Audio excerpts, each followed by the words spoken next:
Walmart's Black and Unlimited platform is making it easier than ever to support Black-owned brands. When you go to walmart.com/Black and Unlimited, you'll not only get to shop products from Black-owned brands, but also learn about founders like Janelle Stevens of Camille Rose, which specializes in products for naturally curly hair. And there are many more awesome products that you have yet to discover. It's all easy to find with Walmart's Black and Unlimited platform. Join in on celebrating Black brands today and every day at Walmart. We are Black and Unlimited. Visit walmart.com/Black and Unlimited to discover more. That's walmart.com/Black and Unlimited.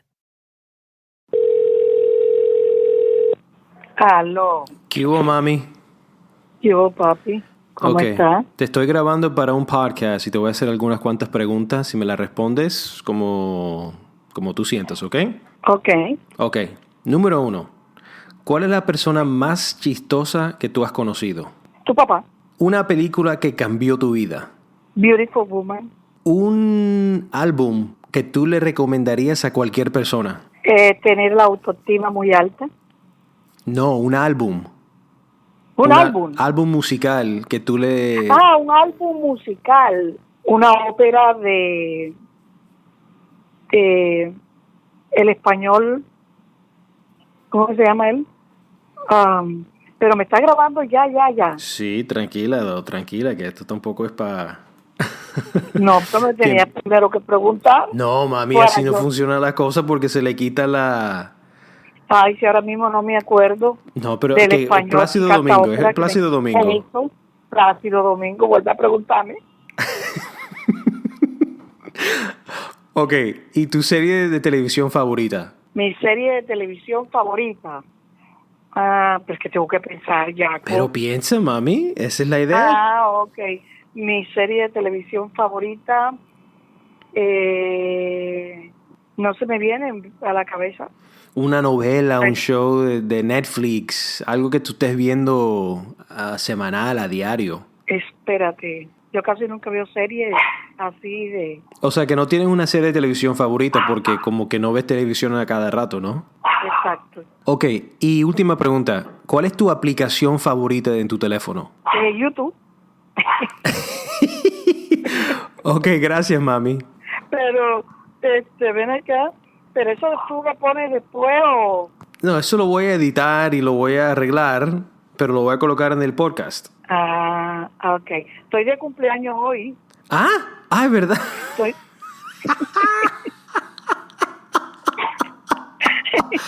Oh my God, I'm such a bad son. Qué jodienda. 69. Tiene 69 años. Mami, feliz cumpleaños. Ok, papi.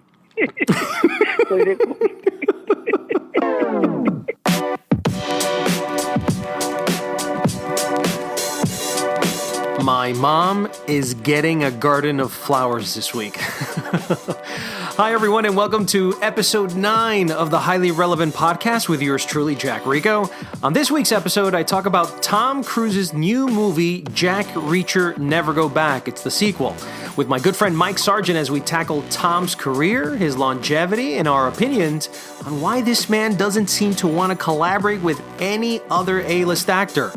We also ask New Yorkers what they're seeing, listening, downloading, as well as recap of all the most important pop culture news you might have missed this week.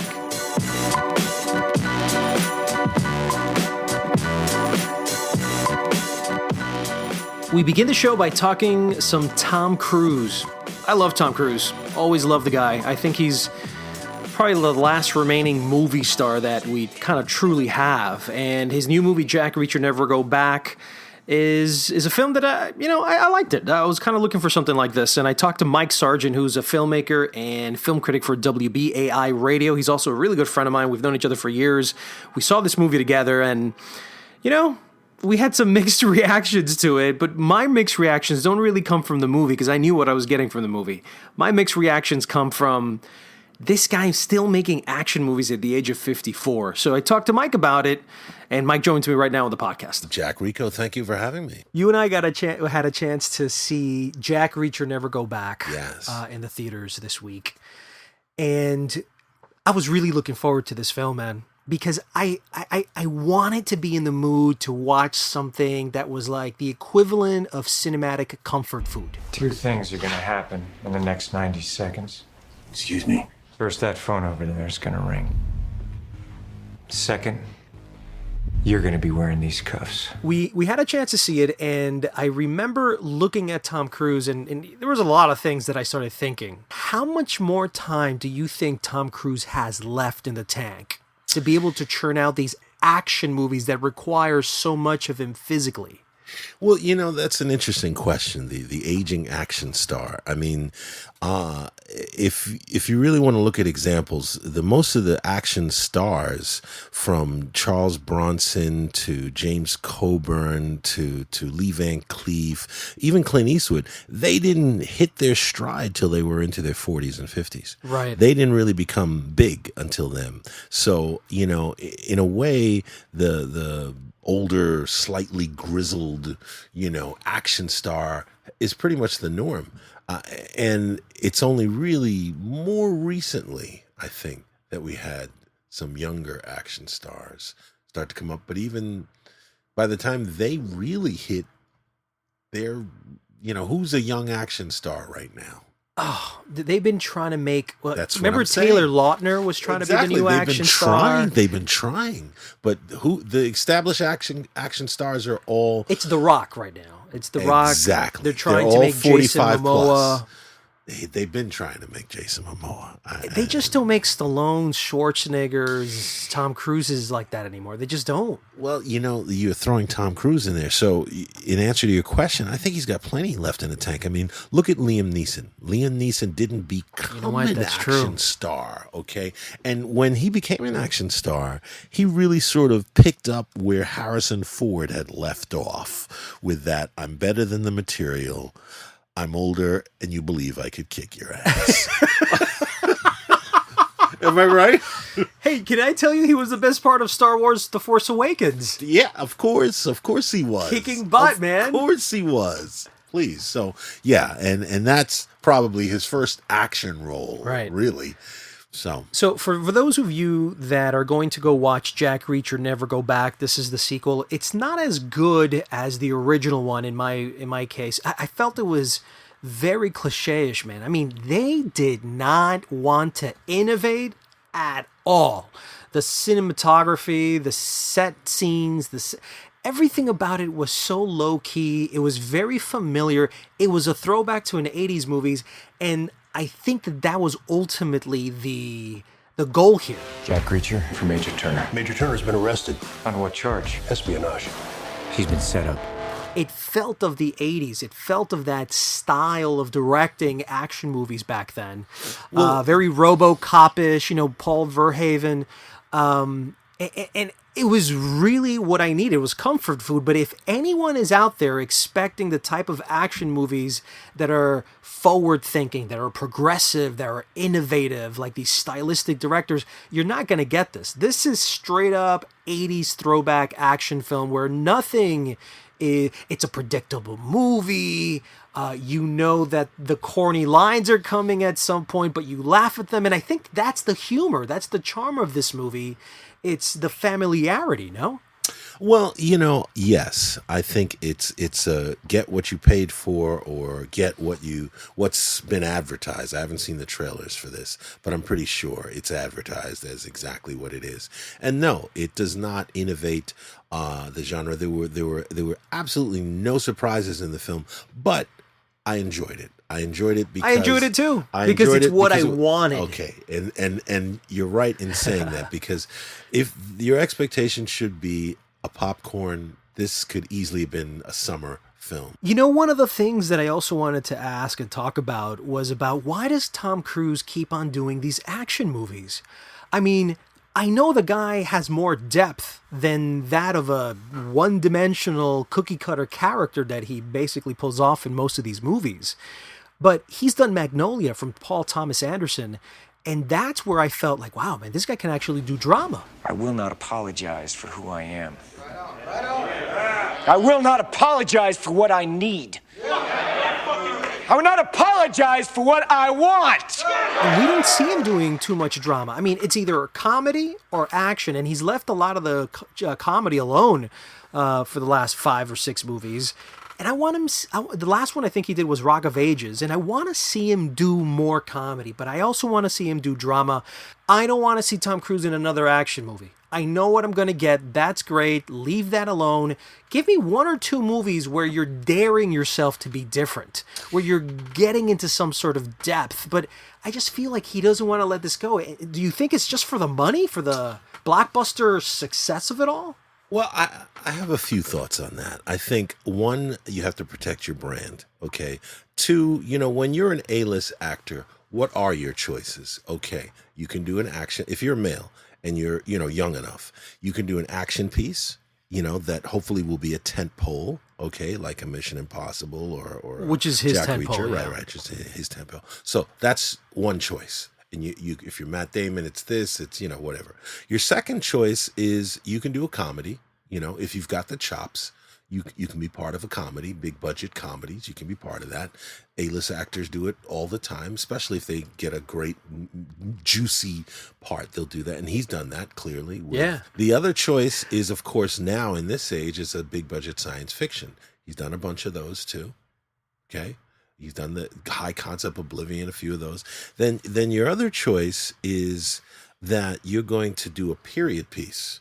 Okay?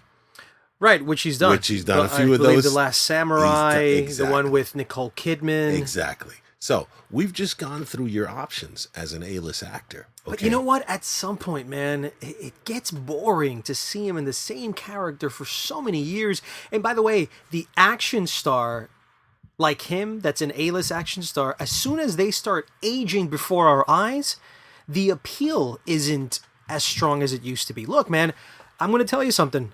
I think he looks amazing for his age, but I still know he's 50.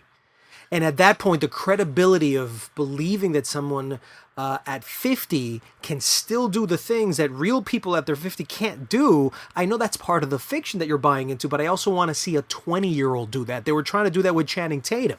Remember that? Well, yeah, they try to do it with Channing Tatum. But he's aging, nevertheless. Honestly, I kind of like Channing Tatum when he did his version of the Die Hard thing. I think, mid-30s is obviously the sweet spot for an action star. And I think that people who can get there and audiences will buy it and audiences will care. Harrison Ford was lucky because in his he and again, he didn't hit really till his mid-30s. Right. And he hit his stride in his early 40s. And he's a good example to look at, I think, where you have to, it's hard to start as an action star, but the idea is that if you are better than the material, you're a box office draw, that's part of your cachet. What's he going to do that he hasn't done in the action genre? What's he going to do? That's the thing. But you got to innovate at some point. And I'm not talking about Jack Reacher Never Go Back. I'm just talking about now Tom Cruise, the movie star, which is one of the last living fossils, basically, of that remnants of the 80s action star hero, where, they're basically dying out. But, for example, Schwarzenegger took a break. And then when he came back when that Stallone created The Expendables, where you were seeing this nostalgic throwback to older generation action stars that we loved so much, and that the reason those movies did well was because of our craving and need for our childhood stars to be in front of us today to remind us how good that golden era used to be. And so Schwarzenegger takes a dive there with Stallone. They ride that wave. That I don't know if Stallone can do any more action movies at this moment because, dude, he's nearing 70. I think he actually turned 70. So at some point, come on, man. He can do the new burgeoning drama genre is that older aging action star that, like, I may be old and I'll make old jokes about myself, but I'll still kick your ass. Okay. Liam Neeson helped reignite that, but Bruce Willis has done several films where he's that character. Mel Gibson, I don't know if you know, he has a 2-film comeback. One he stars in and one he directed, the one that's coming up. Hacksaw Ridge. Hacksaw Ridge he directed, but there's the other one he did. Did you see the one he was acting in? Yeah. Let's put it, he's an ex-badass who's trying not to kick ass anymore, but now they messed with his daughter. it. He's gonna have to kick your ass, you know. And so yeah, but it's fun. He's great. He does it great. He's still Mel Gibson, you know. You know, I think that the action star, you know, and it's good that we're talking about Tom Cruise, because he's a good example, because, you know, he was the young action star, Top Gun and those movies, and even then he had to do things like Cocktail to try and, you know. You know, and Legend, Aruba, you know, it's Jamaica. like he's tried. I think Tom Cruise, you know, has run the gamut. Yes, as he gets older, he's going to be focused. He's going to have to, just like Harrison Ford in 42. You know, yeah, he's finally kind of growing into doing character parts. But you know, that has to be either that or put yourself next to other A-list stars to create something new that we haven't seen before. You know what I'm saying? Well, you know, here's what I think you're really talking about. What I think you're really talking about, and which is what I think that Clint Eastwood did in a lot of his work, and still does, but definitely did in his acting career, is redefining masculinity. It's like, okay, can you only be A-list if you keep throwing out one or two action films every year? Like, is that how you keep A-list? I mean, let's face it, Will Smith, you know, well, his career for the most part is destroyed.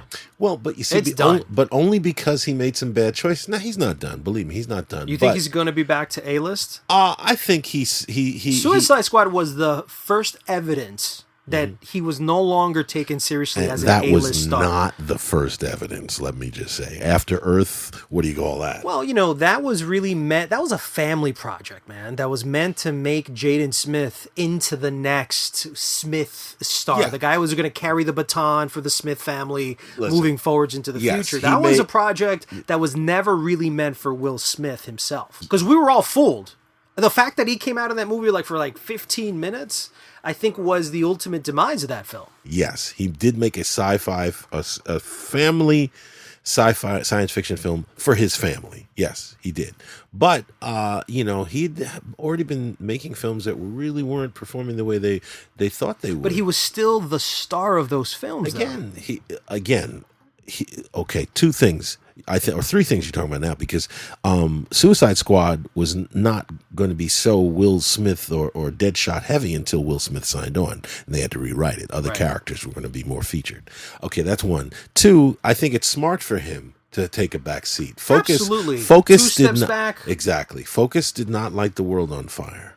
Okay, and it was a solid film, but that is a sign to me that he's not the A-list star he once was. Right. You know, a film like that should have been like... It was a con film, for those of you who know, with Margot Robbie. Yeah, both of them actually were in Suicide Squad, and the one that ended up becoming like the standout star there was Margot Robbie. Yeah, no, I agree. So I do think Will Smith's career he's got to make some good choices now. Dude, get together with Will Smith, Tom Cruise. About time that they do something together. I think they want to work together, but they haven't found the right project. But, you know, is it the agents that are telling him don't get together with another A-list star because it's a sign of weakness that you yourself can't carry a movie? I don't know. I think they should have been the ones to do I Spy when they did I Spy with a good script.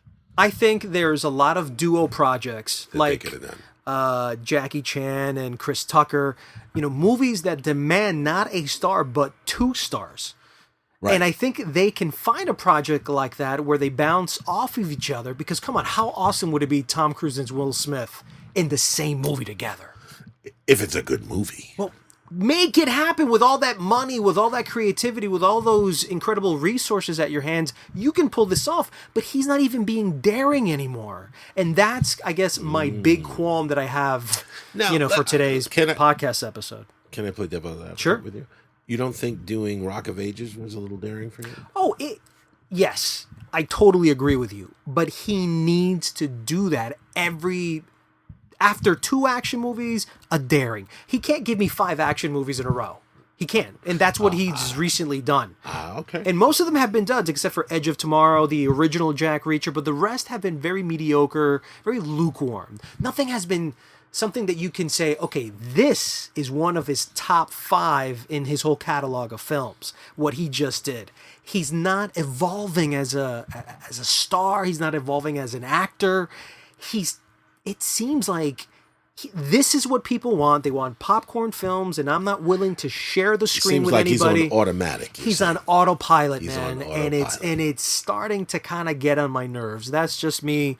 You're just talking off the cuff. But, after I saw that, I enjoyed the movie. It wasn't a great movie, but it was a solid movie. I recommend people going to see it because you know what you're going to get. But don't think that this is going to be memorable. Don't think that this is going to be one of his best action movies.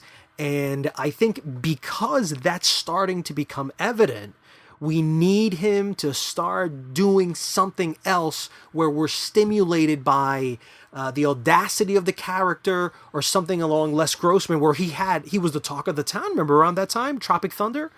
So, I agree. I'm not seeing that, and I don't think he wants to sway from where he's at right now. While I think Tom Cruise is good, I think he's a little limited, and I think that is why. And I don't say he doesn't stretch himself. You know what? I think if he had roles where he could stretch his potential, I think then you wouldn't say that. All right. Well, because I do think he has much more in the tank than what he's showing to people. I mean, to me, Born on the 4th of July, brilliant. Dude, come on. He brings it. Magnolia. Listen, Magnolia, brilliant. Okay, I agree with you. But I mean, okay, so then you think it's just the script. A Few Good Men. Come on, man. Few Good Men. Come on, Jack Nicholson he owned that to me. Yeah, well, I mean, he did, but Tom was excellent in that film. The Tom Firm. Tom was good. Yeah, see, to me, a lot of those, The Firm, the time, he's like, cocky, young, fill in the blank. None of that stuff impressed me with Tom Cruise. Born on the 4th of July, Color of Money. Paul Newman. Paul Newman. That's the stuff that, I loved him in Tropic Thunder, like you said. Magnolia, loved him in Dragnolia. I loved him in Rock of Ages. I loved him. I thought he was fantastic. Yeah, he was. Him and Alec Baldwin. So I think part of the box of the A-list is really finding that good material. Mike Sargeant, thank you so much for being on the podcast, my man. Thank you.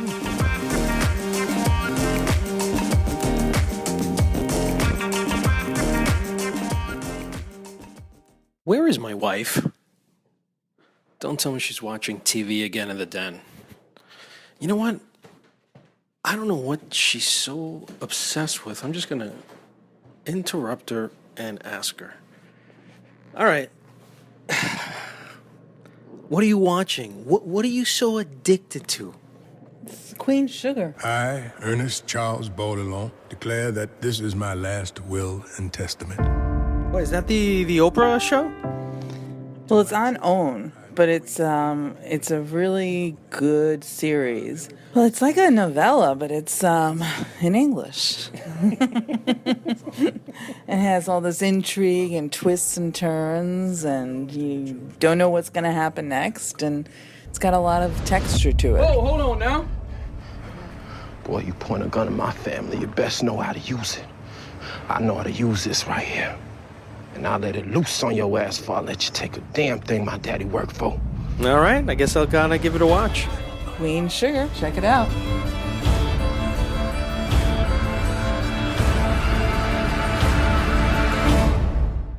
It's time for Jacked In. Let's begin with the top movie news of the week. The film that made Chris Pratt an A-list star, Guardians of the Galaxy, just posted first footage from the sequel this week. I get it, yes. I'm a dancer, Gamora is not. You just need to find a woman who is pathetic. Like you. Michael Moore unveiled a surprise Trump movie titled Trumpland, which you can now see in theaters. Leonardo DiCaprio plans a Captain Planet movie based on the 1990 TV animated series, a show way ahead of its time. And this news actually upset me. Another Willy Wonka movie is in the works at Warner Brothers.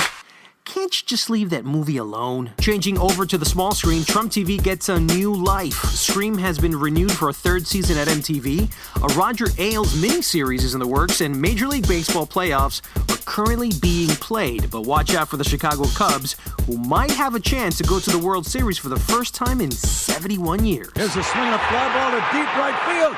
It's got a chance! Gone! Three-run homer, Javier Baez. Cubs lead 4-2. Switching over to music. Did you guys read the brutal review the New York Times gave Lady Gaga's new album, Joanne? Gaga read music critic Jan Karamonica's review and decided to go on Twitter on an assault. You can read all the tweets on our site, showbizcafe.com. Some of the biggest news to come out of the tech and social media industries: Google is planning a streaming TV service and CBS has already signed on. Google has also opened a New York City pop-up shop. The Pandora app is now compatible with iMessenger and Apple iPhones, and rumors are swirling that a new MacBook Pro might be releasing this month. And we'll finish off with Broadway, but instead of theater news, I'm going to do a review of the new Broadway musical Holiday Inn, playing right now at Studio 54. Yes, that same Studio 54. Blue sky, smile at me. Nothing but blue skies. Blue skies. Do I see? Nothing but blue skies do I see. The show's based on this 1942 comedy musical starring Bing Crosby and Fred Astaire, and it's the first time it comes to Broadway. It features more than about 20 Irving Berlin melodies, including White Christmas, and numerous dance numbers that will really escape you out to the 1940s. I wasn't crazy about the cast that includes Corbin Bleu. You guys know him from the American Idol fame, maybe not. But the man can dance his ass off. Overall, I thought the whole production was magnificent, funny, corny funny, and just an all-around feel-good show, though. You'll know the songs, and you'll leave there wishing it was already Christmas.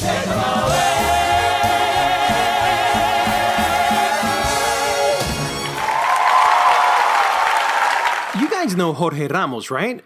He's the Mexican Univision anchor that looks like Anderson Cooper. He has a little bit of salt, pepper hair.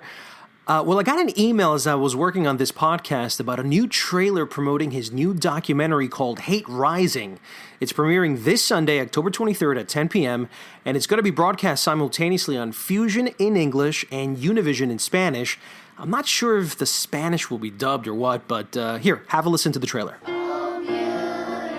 We have to decide what kind of nation we want to be. In 2044, white, non-Hispanics will become a minority. That's fantastic for you. How does it feel for Because you? it is our country, Mr. Our Tate. country. Do you feel that this is your country?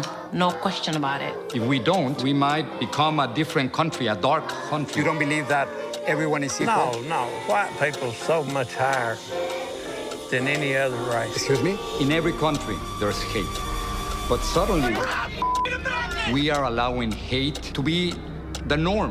If Donald Trump is president, I think we should all pack our bags and go. I have the right to ask a question. Get out of my country. I'm a U.S. citizen. You got the nerve to sit there and tell us that we have to pay for your schools. We are rising here today, and we will continue to rise in the future. In a pantheon of white heroes, Hitler towers above them all. White power! Bone-chilling that there are Americans that still feel like this. Seriously, it's like 1865 and 1939 all over again. So it looks like Ramos is focusing on the rise of hate in America. He goes into the heart of the Ku Klux Klan, the alt-right movement, white supremacist groups, and explores the effect Donald Trump has left on this country in the last year. Seems interesting. We're nearing the end, and as of late, I've liked asking people what they're watching, what they're seeing, what they're reading. Here's Robin. He's a super in my building, and I asked him a few questions about this, and here's what he had to say. What's your favorite late night show? Saturday Night Live. What is your favorite app? Pinterest, probably. Movie that changed your life? The Pursuit of Happiness. And an album you'd recommend to everyone? JC Unplugged.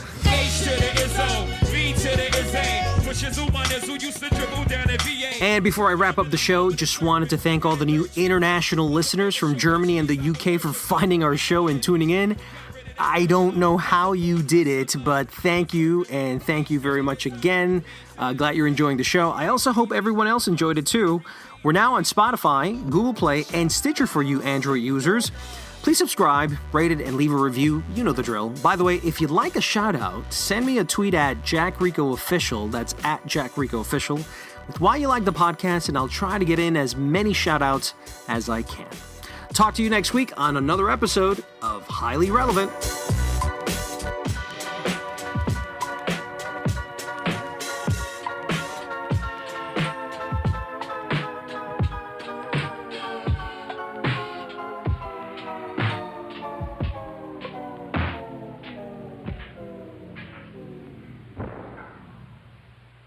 Walmart's Black and Unlimited platform is making it easier than ever to support Black-owned brands. When you go to walmart.com/Black and Unlimited, you'll not only get to shop products from Black-owned brands, but also learn about founders like Janelle Stevens of Camille Rose, which specializes in products for naturally curly hair. And there are many more awesome products that you have yet to discover. It's all easy to find with Walmart's Black and Unlimited platform. Join in on celebrating Black brands today and every day at Walmart. We are Black and Unlimited. Visit walmart.com/Black and Unlimited to discover more. That's walmart.com/Black and Unlimited.